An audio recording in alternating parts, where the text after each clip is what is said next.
E aí, jovens vencedores, tranquilos? Bora para mais um vídeo? Dessa vez em Êxodo, capítulo 15. A gente vai terminar o capítulo 15 depois do Cântico de Moisés que nós lemos, né, na sexta-feira, no sábado passado. E agora a gente entra numa parte em que o povo começa a sua peregrinação no deserto, começa a caminhar em direção à terra prometida de Deus. E vamos ler o texto então?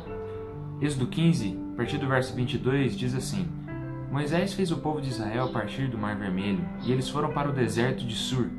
Caminhando 3 dias no deserto, não acharam água. Por fim, chegaram a Mara. No entanto, não puderam beber as águas de Mara, porque eram amargas. Por isso aquele lugar foi chamado de Mara. E o povo murmurou contra Moisés, dizendo: O que vamos beber? Então Moisés clamou ao Senhor, e o Senhor lhe mostrou um pedaço de madeira. Moisés jogou a madeira nas águas, e as águas se tornaram doces. Ali o Senhor lhes deu estatutos e uma ordenança, e ali os provou. E disse: Se vocês ouvirem com atenção a voz do Senhor, seu Deus, e fizerem o que é reto diante dos seus olhos, derem ouvido aos seus mandamentos, e guardarem todos os seus estatutos, nenhuma enfermidade virá sobre vocês, das quais enviei sobre os egípcios. Pois eu sou o Senhor, aquele que cura vocês. Então chegaram a Elim, onde havia 12 fontes de água e 70 palmeiras, e acamparam junto das águas. Bom, quando a gente lê sobre esse texto, a primeira coisa que vem à mente é contextualizar para nós que eles saíram do Mar Vermelho e foram direto para onde? Para um deserto. E deserto na Bíblia, ele sempre tem um sentido de provação, sempre há um sentido ali de teste, porque deserto é um lugar inóspito, é um lugar quente de dia e muito frio à noite, sem água, sem recursos, onde o povo dependia exclusivamente de Deus. E após Deus ter os livrado dos egípcios finalmente, né, e aberto o Mar Vermelho, de uma coisa impressionante, eles começam a murmurar. E eles passam murmurando contra Moisés justamente porque eles não tinham água. Diz aqui o versículo 22 que eles caminharam 3 dias no deserto e não acharam água. Imaginem aquelas famílias com crianças, com bebês, com animais, 3 dias sem beber água. Né? Já estava uma coisa insuportável. E quando nós pensamos nisso, nós precisamos entender que na vida nós vamos ter provações. Né? A gente não pode achar que Deus nos salvou, Deus nos libertou, né, do poder das trevas, do pecado, da morte. Ele tirou os egípcios, né, da nossa vida, mas agora a minha vida vai funcionar tudo certinho. Agora eu não vou ter mais problemas, minha vida vai ser um mar de rosas. Muito pelo contrário, Jesus disse: no mundo tereis aflições. Né? A gente vive em um mundo caído, em um mundo que ainda não foi restaurado, que ainda não existe os novos céus e nova terra. A gente vive num mundo de doença, um mundo de pecado, um mundo de sofrimento. E nós vamos passar por isso. E na realidade Deus está nos provando. Só que a grande questão é o seguinte: o Warren Wiersbe diz que Deus estava provando ali o seu povo, não porque ele não conhecesse o coração deles, mas porque eles não conheciam o seu próprio coração.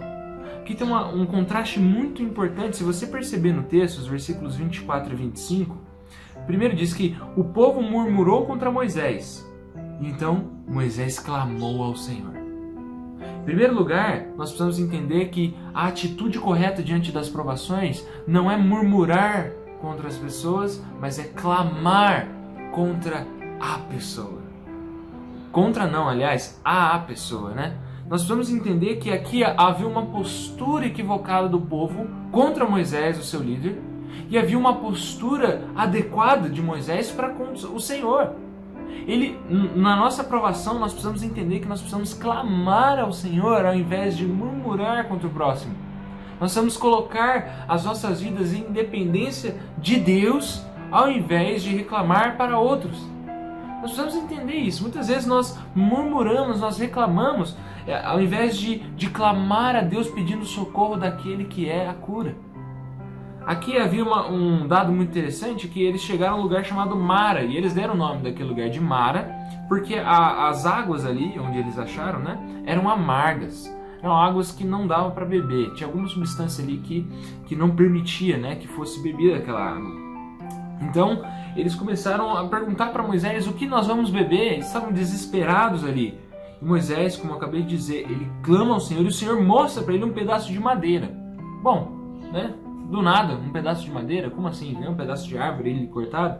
Moisés simplesmente obedeceu o Senhor, jogou aquele pedaço de madeira naquelas águas e elas se tornaram doces. Então Deus ali faz um grande milagre, tornando aquela água potável, aquela água para que eles pudessem beber. Aqui alguns vão dizer que essa madeira aqui representa a cruz, né? Que quando ela entra na nossa vida, ela torna o amargor da água em água doce. É óbvio que isso daqui é uma analogia um pouco forçada, mas nós precisamos entender que a ênfase desse texto está na obediência e na confiança ao Senhor.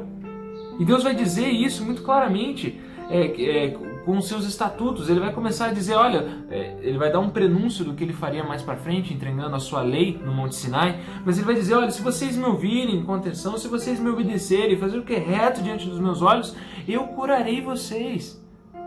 Nós vamos lembrar daquela música, né, que creio que tu és a cura.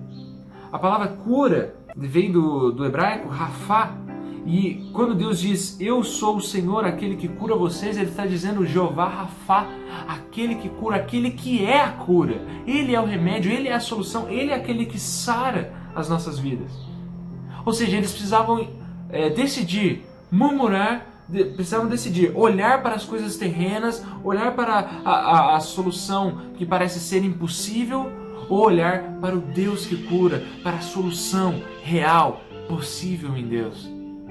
E aqui o versículo 27 diz que então eles chegaram a Elim, onde havia 12 fontes de água e 70 palmeiras, e acamparam junto das águas. Meus irmãos, aqui tem um simbolismo muito bonito, porque 12 fontes de água haviam. Quantas tribos haviam? 12 tribos. Ou seja, Deus demonstra uma graça tão tremenda aqui a ponto de mostrar para eles que haviam 12 para cada uma das tribos, mostrando que Ele era suficiente e que a sua cura daquela água, o sarar daquela água, a provisão dele era completa, era perfeita. Deus, Ele não faz a sua obra pela metade, Ele completa a sua obra. Meus irmãos, aqui nós precisamos entender que Deus está nos chamando a confiar, está nos chamando a obedecer, a parar de olhar para nossas circunstâncias momentâneas e lembrar que apesar no mundo termos aflições, nós precisamos ter bom ânimo porque Ele venceu o mundo. Aqui diz um pastor norte-americano chamado Phillips Brooks, nos anos 1800, ele disse assim: não orem pedindo por uma vida fácil, orem pedindo para serem homens e mulheres mais fortes. Não orem pedindo tarefas que estejam de acordo com o seu poder. Orem pedindo poder à altura das suas tarefas. Meus irmãos, que possamos orar por um coração quebrantado, um coração que confia naquele que cura.